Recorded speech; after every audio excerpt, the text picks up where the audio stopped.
I want to welcome you to the Pro Mindset Podcast. The Pro Mindset Podcast is all about diving into the headspace that results in championship performance. High-performing athletes, winners, have this mental flow and have a positive headspace for their performances and success. Join me, Craig Domann, sports attorney and NFL agent, on this podcast. I will interview pro athletes, college athletes, football coaches, and sports personalities. Together, we can discover how you can get in the flow and have your own pro mindset.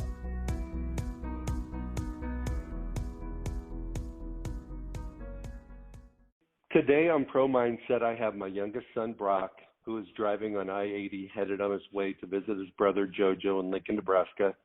Brock is now a Power 5 quarterback after accepting an offer to play for the University of Louisville. Brock, my man, I want to welcome you to the show today. Appreciate you having me. All right, dude. You just did this Louisville thing here in the last couple of days. How do you feel after the journey you've been on to get in the position that you're in today? It just feels like I'm right on par with where God needs me to be, and I just couldn't be more grateful for the journey. You know, I think that if I would have known what it would have taken to go on this journey, I think I would have been very hesitant to do it. But the fact that you have no clue what your next step is and where God's leading you, He knew what He was doing, and you couldn't be more happy, couldn't be more relieved, couldn't be more inspired by my faithful God and by living this life. Brock, you have played football for a couple different schools and most recently at Last Chance University, better known as Independence Junior College. I dropped you off there in Independence, Kansas this past January, and you played a spring season going 5-2. You got named All-Conference, All-American. How would you describe your experience and your challenges at Independence? Yeah, so there's a lot of different challenges at Independence.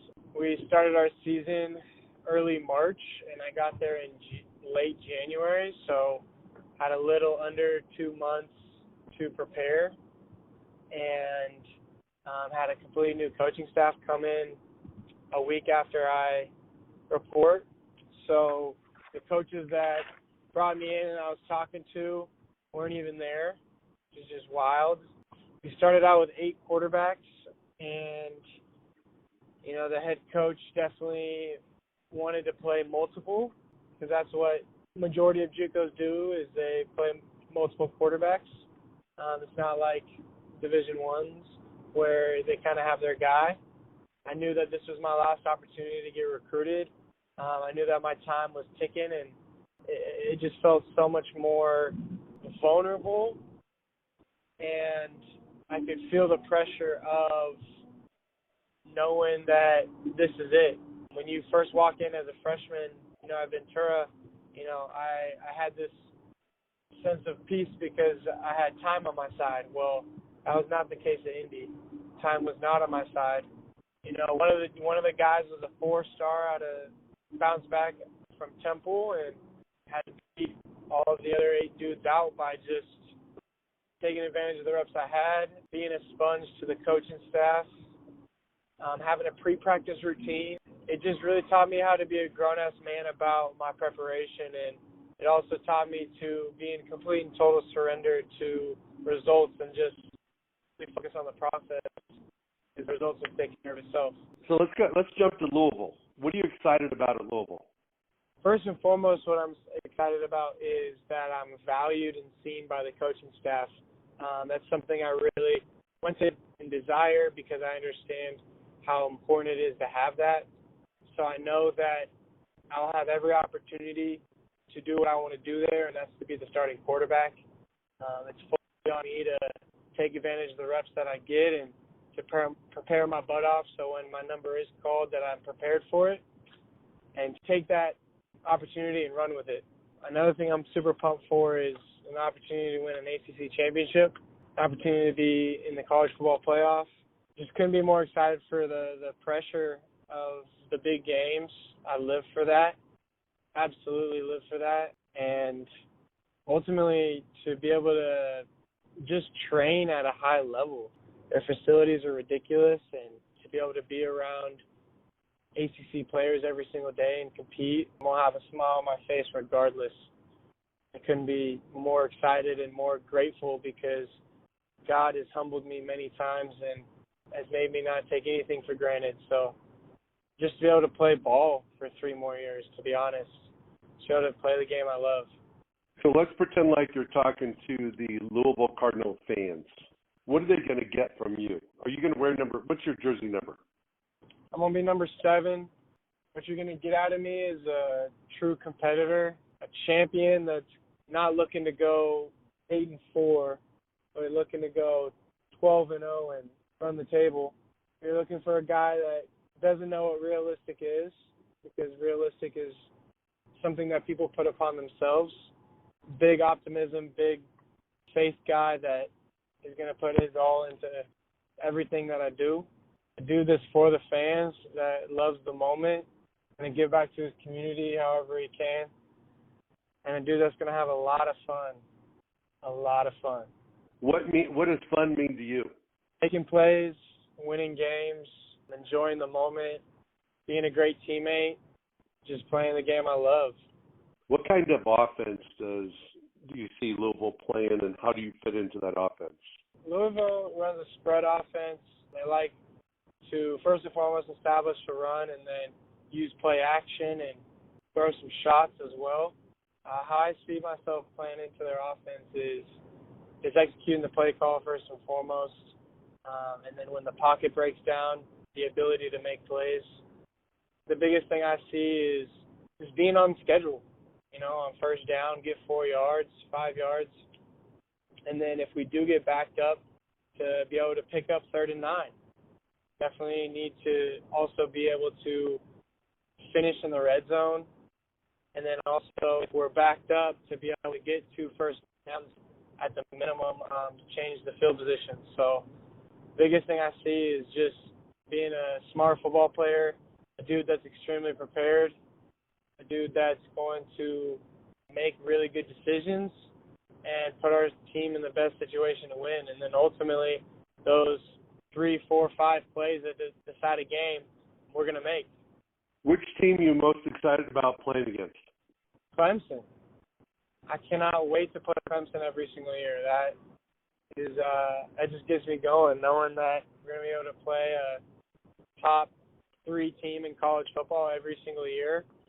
Yeah, they don't know what's coming. We're going to get our best shot, that's for sure. Hey, Brock, so that is a big game. So let's go back to your position, quarterback. You know, you've played quarterback your whole life. You've won some state championships in high school. You got to the state championship in Juco out in California. What is it about the position of quarterback that you understand now that maybe you didn't understand back in high school with respect to the responsibility, the influence, the double standard that coaching staffs have with respect to quarterbacks? What is your perspective on that? It is a heavy burden to carry, but it is the most worth it responsibility ever. It's no easy task. I mean, you are held to a completely different standard as what you do off the field.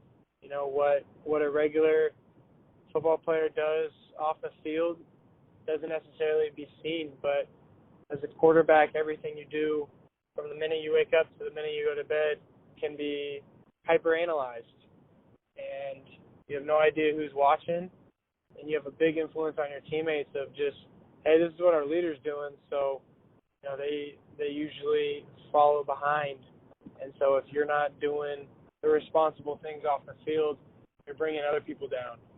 So just understanding the responsibility of just how I carry myself as a man, the decisions I make, it's a big deal, and it all adds up. Being a great quarterback requires an insanely consistent lifestyle of preparation, of making the right choices. I mean, decision-making isn't just on the field, it's off the field. It's if you decide to go to a party or not, if you decide to hang out with a girl or not. Those things all add up. And so just understanding the weight of my decisions, understanding the impact I have on teammates in a positive or negative light, ultimately, if you step up to the plate and you're a responsible man and you know, you're on your shit, then it's an amazing responsibility because you get to lift people up. You get to add value to your team. But with that being said, it can also be an extreme burden, and you know, sometimes you don't want it, and you don't want to have the eyes on you, and it's tough. It's the duality of the position, and a lot of stuff comes with being a quarterback. That's why not a lot of people can do it. Okay, Brock. So you're older now because of redshirting and COVID and things like that. What is your biggest growth area from today compared to when you came out of high school? On the field, off the field, it doesn't matter. Whatever pops in your head. I'd say my biggest growth area is learning how to surrender expectations. A big mentor of mine and Coach Porter, QB coach out in California that trains me, said, let go of expectations and have goals and standards for your life. So that really has stuck with me and resonated with me, and I would definitely say that's the biggest thing that I've grown in is just letting go of expectations and creating goals and standards, and specifically standards, how I live my life, who I am as a man, what do I follow, what are my morals, what are the things that I agree with that are beneficial to me as a man and as a football player, and do I do that on a consistent basis? And then what are the things I don't agree with that I need to stay away from, and how disciplined am I to do so? All that.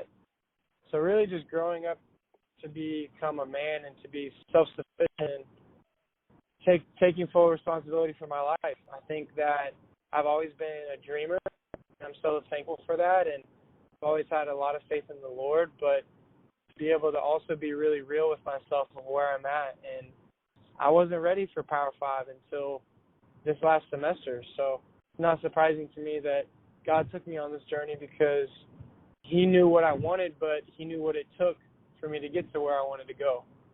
So He gracefully and lovingly took me on a couple detours so I'd actually be prepared for what I've always wanted. So be more specific.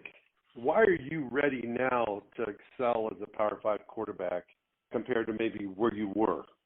I'm ready now because my heart has been broken so many times by football. I'm not attached to it.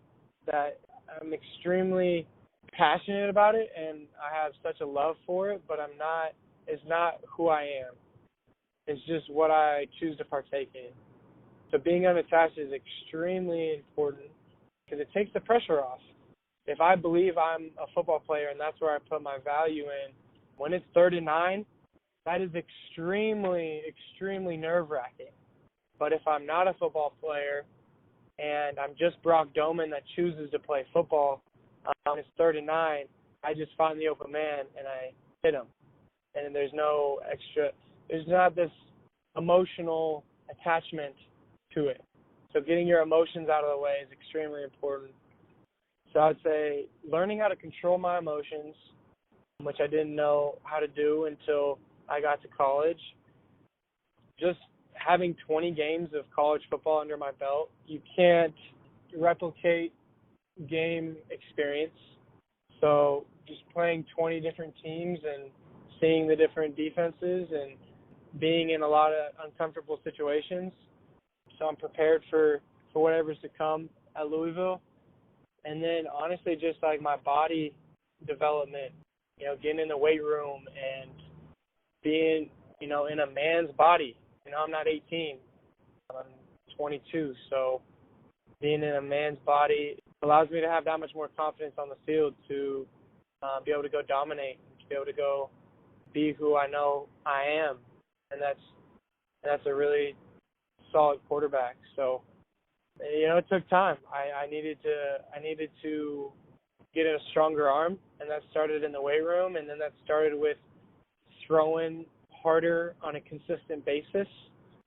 So there's a lot of different things that I needed development in, emotionally, intellectually, physically. It takes all of it. You've seen A lot of guys come and go through college. You know guys at other schools that have gone to Power 5 and that have succeeded. You know other guys that have failed. What do you feel like is the secret ingredient or the best mindset or the best attitude, or whatever you want to call it, to describe a guy that goes to D1 school, goes to Power 5, contributes, becomes a starter, becomes a winner, and makes it happen, compared to that guy that just gets a scholarship, rides the pine, goes through the motions, and then he gets a tap on the shoulder from his coach while he's sitting at his locker saying, hey, you need to go see the head man. And they ask for a scholarship back because he can't help them. What's the difference between those two guys? The secret sauce is head and heart coherence. Head and heart coherence. What the heck does that mean? What that means is your mindset and your thoughts and your beliefs are also then in line with the dreams and purpose that God put on your heart. And those two things are then in line with your lifestyle choices, your work ethic on a daily basis. The dudes that make it compared to the dudes that don't are preparing like they're going to the league, and they have let go of expectations, and they've created goals and standards for themselves on a daily basis, and they just put their head down until they look up and they're first on the depth chart. Then they put their head down again and they look up and they're all conference. And they put their head down again, look up, and they're all American. So the ability to block out the noise, whether it's positive or negative, the ability to be able to really do it for yourself, for the Lord, for your family, for the love of the game. Ultimately, you know, the dudes that make it are the dudes that just got tunnel vision and have a relentless pursuit of their dream.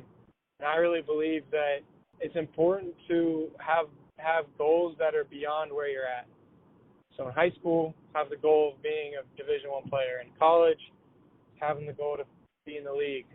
When you're in the league, have the goal to be a Pro Bowler or a Hall of Famer. Having those goals, if you're really serious about it, sets you on a course to be extremely on your shit and to set standards for your life of how to live your life on a daily basis. It's a 365 job. Those are the dudes that make it. Okay, Brock, so how do you approach a program like Louisville that already has an established starter, and I'm sure they've got other good players in the quarterback room? How does a new guy show up, show out, but also be a great teammate and help his other quarterbacks elevate their game? How I go about my business when I get there is, first and foremost, just be a sponge. Humble myself and understand that I'm at the bottom of the totem pole. I'm just getting there. I haven't shown shit yet. So day in and day out, go prove myself to my teammates, first and foremost. Bust my butt, because no one can be behind a lazy leader. So to just go in and absolutely work my tail off and earn the respect of my teammates as a man, first and foremost. Just, they need to respect me for how I carry myself, how I live my life, who I am as a person. It's extremely important. And then next is just to prepare like I'm the guy. Think I'm the dude, be the dude, practice like the dude, and then once my number is called, to take advantage of it and understand that there are critical moments. There's going to be a critical moment in fall camp where I get an opportunity and I gotta step up to the plate. There's going to be a critical moment this fall, and I gotta take advantage of it, seize the day. And the way I do that is I seize all the mundane days that seem like nothing's going to happen. I seize those days. So then when the day does come to seize, it's just who I am. It's just what I do, is I seize the day. And that's how a legend is created. Is he was a legend in the dark, and then just the spotlight came to him, and he just was himself. Amen, brother. Boy, I could take notes on that. Share with us your perspective on Louisville and the recruiting process. You know, this process sometimes takes a few months. Louisville, it's been the last month or so. How is that going? Yeah, I'm super excited to play for Coach Satterfield and Coach Pete Thomas, who have really done their due diligence with me. And, they didn't just offer me off rip, but they really made sure to do their homework and see what else is out there. So I really respect that, just because it shows that they have systems in play of how they go about their business, and that's true professionalism. And I can rock with that, and I can't wait to play for them and prove them right. Absolutely. Okay, so let's talk about this spring. You had a fantastic season, threw for lots of yards in a very short season. What was the thing that you developed, evolved, discovered, perfected, whatever the case may be, in the game of playing quarterback on the college level this spring? I'd say the thing that I discovered is the flow state you can get into when you've truly done your due diligence in preparation that week. When you've put your all into the scouting report that week and the preparation and practice and all the little decisions throughout the week that you got to make, when it comes to Saturday and the game's going on, that confidence shows. And it shows through being able to be in a flow state of just being instinctive and not being a thinker, being instinctive. It's the most addicting feeling ever, because then when the rush comes, you just feel it. Get out, make a play. When the rush isn't coming, then you have the confidence to hang in the pocket and make the throw after you've been in there for 3-4 seconds. It's the understanding of it's 3rd down and 9 and you need to make a play, and you see a running lane and you take off and you get it. You just feel. Because when you can feel the game, man, it is so much fun. And it's scary for a defense, because ultimately the defense is always giving up something. And so to be able to have the instincts to feel what that is, and that just comes with a great level of confidence and a very consistent preparation that week. So honestly, just taking my preparation, taking my mindset, taking my confidence to the next level.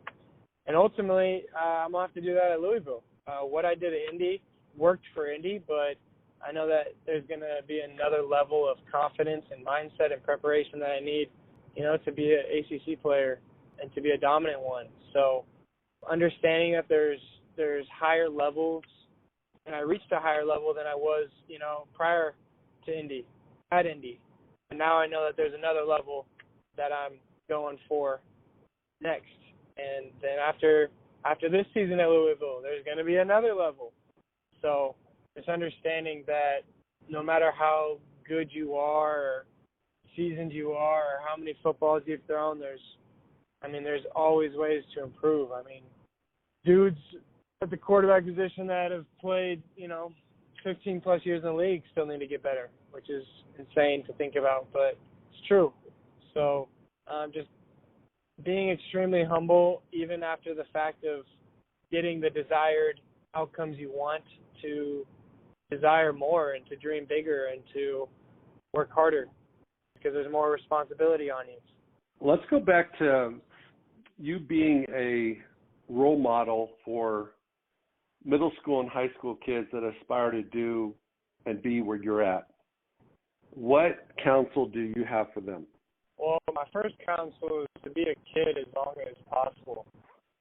One thing that I really cherish that I didn't realize I was doing, but I did, was I really was a high school kid when I was a high school kid. I didn't think about college football that much. I was at where my feet were. And I think that's extremely important to, obviously, dreams and marinating on that is extremely important, but just being where you're at and enjoying being a kid and putting yourself in very competitive situations, I think also is extremely important for kids that age. And it doesn't matter the sport. Go do competitive baseball. Go do competitive basketball, competitive soccer. compete against your friends on the street, compete against your siblings in the house. I don't think you can ever compete enough because it just trains yourself to be a competitor, and then it builds the desire to win. And if you're not a competitor and if you don't have an extreme desire to win, then college sports are not for you.